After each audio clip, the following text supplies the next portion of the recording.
Hey, friend. Hey, friend, what's up? I haven't seen you in a while, and I heard something in the meeting this morning that I'd like to talk to you about. Okay. You froze yourself. What does that mean? I've seen different freezing things of like freezing body fat and stuff like that, but you froze your entire body. Can't you tell? What is it? Wait, I don't know what this is, and I've never heard of it, and what does it do? I don't know, but it seemed like a youth related thing to do, and it's athletes do it. I guess it's supposed to, the real thing is supposed to like reduce inflammation, but it just seemed like a fun way to spend a Saturday. So I went to the place with my friend, and basically they just kept throwing, first of all, they take your blood pressure, which doesn't instill confidence, you know what I mean? Like, like you might faint or die, I guess. Well, but if you look youthful, yourself. then who cares? So, so then you put on like these socks and these clogs, and they just keep telling you that it's from Europe, which always makes me feel good about something. They're just like, oh, in Europe, they all do this, and in Europe, this was invented, and you're like, wow, I'm like from Europe, and you go in this chamber, and then a voice counts you down, and they're like, 1 minute, 30 seconds left. And like, it's the longest 2 minutes you've ever spent. And you're like, oh, and they kept asking if there was a song I wanted, like as if there's some song that helps you not be cold. And there wasn't a song. I couldn't think of like what my freezing song would be. Nellie's It's Getting Hot in Here. Oh, yeah. Ellen. Wait, are you naked? You're in your underwear, and knee socks, and clogs. Okay. It's a great look. Yeah, it's a good look. And how did you feel when you walked out of there? You feel great, and I guess you're supposed to... The Europeans are like, these Americans are so stupid. Wait till you see what we're doing to these Americans. So there's a lot of these places, and what's it called exactly? Cryo something. Well, a cryobank is where you actually get sperm, or you know, that's where you put your... Maybe they do that too. Maybe you went, and maybe you're pregnant now. I don't know. I'm sure I am in Europe.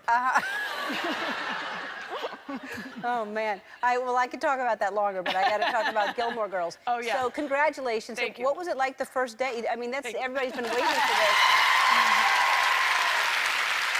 Was it surreal? Like, did it feel like you just finished, or was it weird the first day? It was both. I mean, I snapped back into it like no time had passed, but then we were...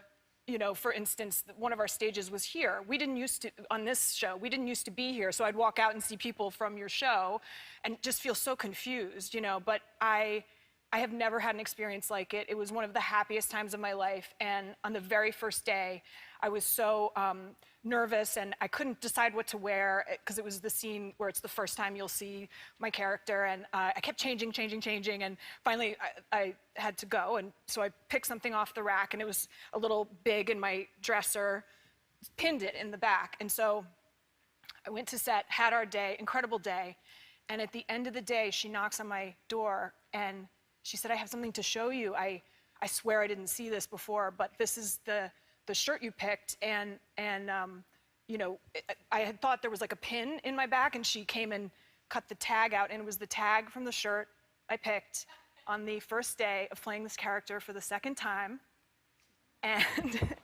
the tag says, Lorelei 2. What? That's freaky. The shirt was called the Lorelei 2, and it just, I know. Well.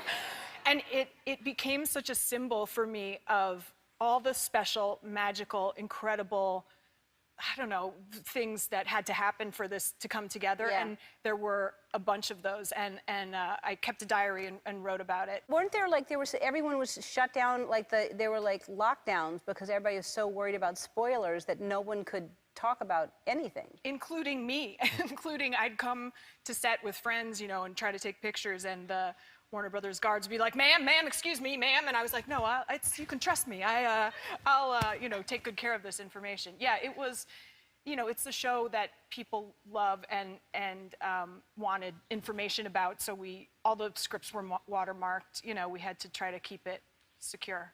Yeah, that's amazing that you got it done, because to get all those people together to be able to do that again. And the book is called Talking as Fast as I Can, because you talk fast. Yeah. And and this is basically the experience of. It's a book of essays. It's me growing up. I talk about doing the show the first time, but the final chapter is kind of this diary I kept during this latest incarnation. Well, congratulations. Thank you.